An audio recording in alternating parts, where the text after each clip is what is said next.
আজকে একটা রেসিপি বানাবো, তাই এই রেসিপিটা আপনাদের সঙ্গে শেয়ার করব।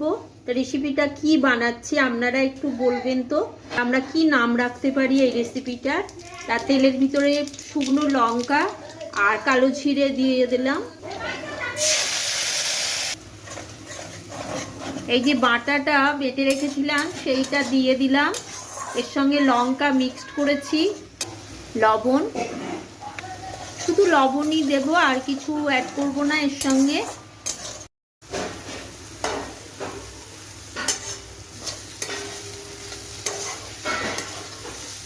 যে ভাজা হয়ে গেল, একদম শুকনো শুকনো করে ভাজতে হবে।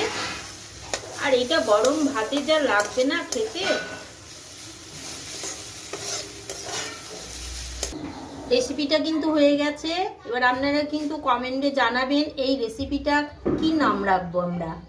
অবশ্যই আপনারা সাবস্ক্রাইব করে আমাদের একটু হেল্প করবেন।